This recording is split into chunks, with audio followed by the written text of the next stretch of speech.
여러분 안녕하십니까. 3월 16일입니다. 갑신일입니다. 일요일이고요. 시간은 너무나 빠르게 흐르고 있습니다. 제가 이렇게 말씀드렸습니다. 진달래꽃 피고 두릅 필 때 대통령이면 모든 일이 끝날 거라고 제가 늘 말씀드려 왔습니다. 구속 취소는 제가 경칩을 얘기했죠. 깨구리 나오실 때 대통령님이 나오시고, 이제는 제가 늘 두릅 진달래를 얘기합니다. 진달래 피고 두릅이 필 때면 대통령이 완전히 끝날 것이다, 이렇게 말씀을 드리는데, 대통령님이 이제 원칙적인 원칙적인 계엄에 대해서 먼저 한번 돌이켜 보겠습니다. 자, 진짜 내란을 하고 계엄을 만약해서 정치인을 체포고 하려 하면, 저자들의 주장대로 하면, 제가 반박되는 한 가지를 먼저 말씀드리면, 진짜 말도 안 되는 얘기를 먼저 말씀드리면, 마치 우리 대통령은 검찰총장 출신이란 말입니다.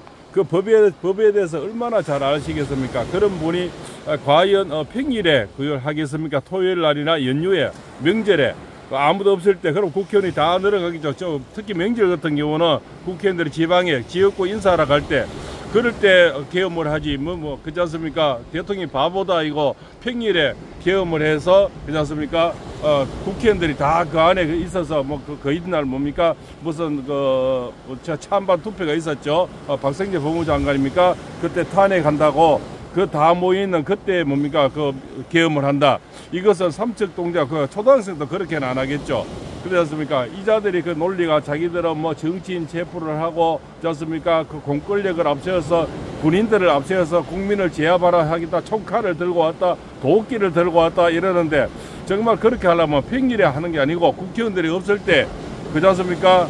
특히 명절이나 연휴, 이렇게 우리 샌드위치라 그러죠. 이 앞전에도 한 3일씩 연휴 때 있지 않습니까?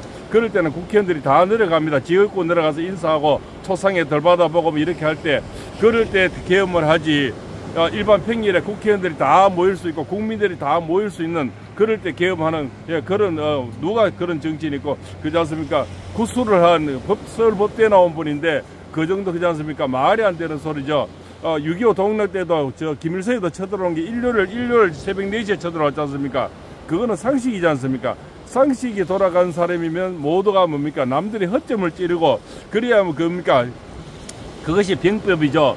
병법에서 어떻게 남들이 다 준비되어 있고 다 나와 있는 그 상태에서 계엄을 해서, 그렇지 않습니까? 그거를 정치인 체포하고 도끼 들고 하고, 그러려면 공휴일에 하고 연휴에 하는 게 다 맞지 않습니까? 그런데 그것을 평일에 해가지고 국회의원 다 모일 수 있도록, 또 경찰이 다 앞에 다 들어갈 수 있도록 해줬는데, 우원식에는 담을 띄워놓고, 그렇지 않습니까? 이재명에는 밤을 띄워놓고 도망갔다 이러는데, 저거들이 죄 지은 게 많아서 겁이 나서 담 띄워놓고 또 담 넘지, 죄 지지 않는 사람은 뭐가 두려워서 담을 넘겠습니까? 그렇지 않습니까? 누가 쫓아냈습니까? 누가 강제 구금을 했습니까? 분명히 707 특임 담장은 국회의원, 야당 국회의원 지나가면 인사도 하고 서로 그냥 눈을 맞추고 지나가도 결국 체포 안 했지 않습니까? 체포하면 그 여자부터 먼저 체포를 해야 되겠죠. 그래서 평일에 그 계엄하는 것은 전혀 주의를 주기 위한, 그렇지 않습니까? 아주 일회성 아주 그것도 짧은 2시간 계엄을 했는데, 이자들은 완전히 정치인 체포하고, 그렇지 않습니까? 국민을 이렇게 압도하고, 영월이 사형시키고, 저자들이 박찬대가 어제는 뭐라 했냐면은, 박찬대 지도 이름을 여타 지 이름 열라고 그랬는가 봐요.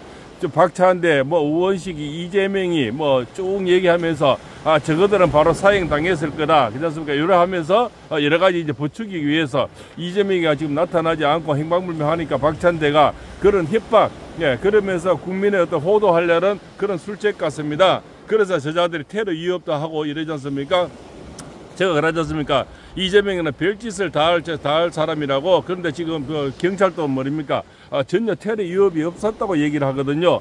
그런 또 어떤 정황도 전혀 없고, 그런데 지금 테러 위협이다 이제 연기를 피우면서, 박찬대는 우리까지 내까지 다 죽었을 거다 이런 얘기를 하면서, 결국 이제 이 계엄을 어떤 공포스럽게 만들기 위해서 자기들이 당연성, 그렇지 않습니까? 정당성을 만들기 위해서 그런 얘기를 지금 띄우는 거예요.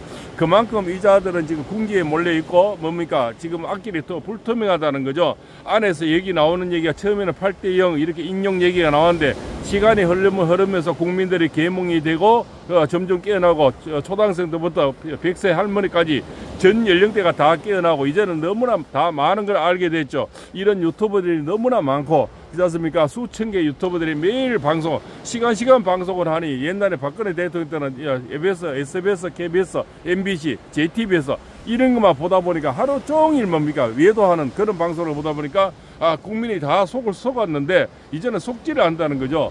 저 파주에 계신 그저 여사님도 이런 TV 보고 저 뭡니까 거창에 계시는 분도 보고 부산에 계시는 분도 보고 그렇지 않습니까? 제주도 계시는 분도 팔봉대 TV를 보잖아요. 이런 것들 저희야 좀 규모가 적지만 규모가 큰 사람들은 얼마나 파괴 효과가 많습니까? 예를 들어서 100만 유튜버 같으면 우리나라 인구의 50분의 1을 가지고 있는 거죠. 그럼 50분의 1이 보는 거단 말입니다. 그럼 얼마나 또 그런 유튜브들 100만 넘은 유튜브 얼마나 많습니까? 그런 사람들이 파급 효과가 굉장히 큰 거죠. 또 50만, 60만 일 가진 그런 분들이 그 하루 왼종일 방송을 하니까 너무나 정보에 익숙하고 빨리 정보에 이제 우리가 접근이 되는 건데 박근혜 대통령 때는 정말 죄송하고 미안하지만 정보가 없었고 그냥 뭡니까 우리 광우병 사태에도 송아지 먹으면은 뭡니까 소고기 먹으면 머리에 구멍이 뻥뻥 난다 그러고 소가 어디 쓰러지는 거 찍어 와가지고 다른 병으로 아파가지고 쓰러지는 걸 찍어 와가지고 소고기 먹으면 구멍 뻥뻥 나고 쓰러진다 이런 걸 호도했는 거죠. 그래서 뭡니까 다들 뭡니까 그때부터 좌파들이 재미를 받는 거예요. 이 사람들은 소고기 먹으니까 머리 구멍이 뻥뻥 난다 하니까 전부 다 겁을 내가 미국산 소고기 안 먹고 한참 또 그랬지 않습니까? 그래 또 우리가 문재인이가 거리 줄서게 마스크질에 마스크 다 찍고 또 백신 맞아 죽은 사람이 얼마나 많습니까? 저는 백신의 그 효과가 있다는 지금도 저 의문입니다. 미국에 돈 퍼주고 그러니까 다른 자기들 돈주머니 채기 위해서 그냥 정치적으로 입막음 하려고 백신을 들었지 않나. 예. 백신 안 맞은 사람은 다 오래 살고 있는데 백신 맞은 사람 한의사도 멀쩡히 한의원 하다가 죽어버리고 저 참 집사람 그 친구 그 아들도 그 알바 하다가 백신 맞고 식물인간이 있다가 죽어버렸거든요. 지금 또 그 아들이 백신 안 맞았으면 아마 오래 살았을 거다. 저는 그렇게 또 생각이 되는 겁니다. 네, 참 안타까운 일이죠. 시간이 지나고 보면 얼마나 안타까운 일입니까? 그렇게 뭡니까 국민들을 저 좌파들은 늘 이용을 하는 거죠. 이용을 하면서 그러니까 도끼 가져왔다. 아무도 지금도 군인들 누구가 도끼 들고 왔다는 얘기 없습니다. 도끼를 가져왔다. 실탄을 채워왔다. 원래 그 헬리콥터에는 기관총이 원래 장치가 돼 있다랍니다. 자기들 그 707 거기서 나오는 건 특전단에서 나올 때는 공포탄을 가져왔다는데 실탄이 없다는 거예요. 근데 실탄을 차고 왔다, 도끼를 들고 왔다 이러면서 혐오감을 주면서 대통령을 악마화시키려고 악마를 만들려고 그렇게 획책을 해왔는 거죠. 그런데 옛날 같으면 이게 참 너무나 잘 먹혔는데 처음에는 이 계엄이라 하다 보니까 옛날에 뭡니까 이 전두환 시대 때 우리 계엄 그렇지 않습니까? 광주 사태 이것이 생각나는 거예요. 그게 이제 트라우마가 있다 보니까 계엄이라면은 전부 막 총을 차 사람 죽이고 그렇지 않습니까? 도끼 만행하고 이런 거를 이 좌파들이 며칠씩 하는 거죠. 며칠씩 해서 끔찍하게 전부 다 만들어내는 겁니다. 그런 연극을 만들어내니까 처음에 잘 먹히니까 그 다음에 홍장원의 메모가 나오고 각종원의 거짓 진술이 나오면서 이제 드라마가 시작이 되는 겁니다.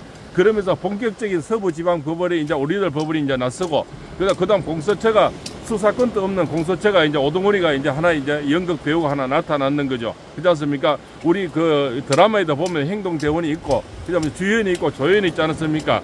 주연은 저 어디에 숨어 있고 이제 조연들이 오동훈이 그다음에 홍장훈이 곽정훈이 이런 조연들이 나오면서 본격적인 시작이 되는 거죠. 뒤에 PD 그다음에 뭐 작가 이런 분들이 있지 않습니까? 그런 분들이 뭡니까? 바로 그다음에 김병주 박범계 보성찬이 이런 자들, 그다음에 박성훈이 이런 자들이 뭡니까 이제 뒤에서 기획이나 어떤 감독, 어떤 작가 이런 노래를 했는 거죠. 그래서 한 편의 드라마를 짜가지고 대통령을 악마화시켜서 저거들이 빨리 정권을 찬탈하려 했는데 시간이 가면서 우리가 전 연령대 10대부터 100세까지가 전부 이제 계몽이 되면서 이런 보수 유튜브들이 전부 나서고 우리 신의 한수 또 그런 분들 그다음 그러니까 여러분들 있지 않습니까? 변희재 이 양반도 돌아섰죠. 비디오에 하는 사람 옛날에는 대통령이 많이 씹었다 하더라고요. 그런 분이 다시 또 이렇게 필적 감정도 하고 이러니까 그다음에 우리 국방하는 그지 않습니까? 그런 분들 국방 방송하다가 신은규니까 국방 방송하다가 지금 정치 방송하는 이런 분들 전부 다 애국하려고 모든 분들이 나선 거죠. 그런 분들은 또 그 국방방송 하는 분들 얼마나 많습니까? 그렇지 않습니까? 그런 분들이 굉장히 파워가 있는 분들이 이쪽으로 돌아서면서 또 하는 광장에 강의를 나서면서 또 전환기 선생님 같은 분들이 또 나서면서 그라운드 씨, 그렇지 않습니까? 김계리 뭐 변호사 이런 분들이 이제 나서면서 여러분들이 계몽이 되죠. 저 산골사기 사는 할머니, 그렇지 않습니까? 저 파주에 계시면 철원에 계시는 뭐 속초에 계시는 분, 저인데도 전화하고 문의하시는 분 참 많이 계시죠. 그런 분들이 다 계몽이 되는 거죠. 계몽이 되면서 이제는 뭡니까? 저 시골에 계신 할머니, 자연인 또 다 알게 되는 거죠. 여기 어부들도 배에 나가면은 배가 전부 다 이 오전은 뭡니까?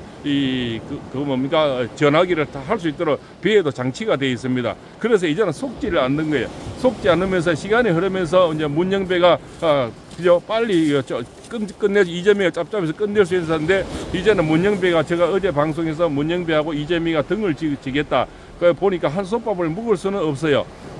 어느 시간까지는 같이 함께 할 수는 있지만 문영배와 이재명이는 한 솥밥을 오래 같이 묵을 수 있는 그런 팔자는 아니더라고요. 같이 갈 수 없는 그런 운명이더라고요. 그래서 문영배가 이제는 뭡니까? 대세의 흐름이 이쪽에 움직이니까 지도 나오면은 내일 4월 18일 나와야 되잖아요. 나오면은 변호사를 해묵던 노폼에 들어가야 되잖아요. 이제는 깨가 많은 거예요. 팔자를 보니까 돈을 좀 밝혀요. 문영배가. 그러면 분명히 돈을 벌려면 변호사랑 노폼에 들어가야 되는데 지금 뭡니까? 지금 불법이야 탈법. 지금 절차가 다 잘못된다는 거죠. 그것을 알고 만약 방명이 두드려 버리면 지 인생이 이제는 뭡니까? 힘들어지. 자기도 가족이 있잖아요. 집이 있고. 그러니까 이제는 이재명이가 등질 수밖에 없다. 이재명이 선거난을 점점 다가오면서 결국은 다음 주 21일 날 뭐 예고를 하지만 저는 그렇게 또 생각을 하지 않습니다. 아마 이재명이 선거 26일 이후로 분명히 할 수 있다. 선거를 할 수 있다. 그래야 문영배가 적게 다치는 거죠. 이재명의 형을 받아버리면 구속되는 그런 국회의원 배지 떨어지는 형을 받아버리면 문영배가 이쪽에 각하나 기각을 내려도 크게 다칠 게 별로 없는 거죠. 그래서 저는 27일, 28일을 보는 겁니다. 다음 주에는 이제 박성재 법무부 장관이 선고가 아마 18일쯤 있을 것 같고요. 그래서 저는 다 그 다음 주 마지막 26일 지나고 저는 선고를 하지 않을까. 그래서 그때쯤이면 진달래 피고 두릅이 한참 올라오지 않을까. 저는 또 그렇게 생각을 하고 있습니다. 이렇게 말씀을 드리면 늘 나중에 생각이 될 겁니다. 팔봉쌤은 깨꼬리 나올 때 대통령 나오신다더라.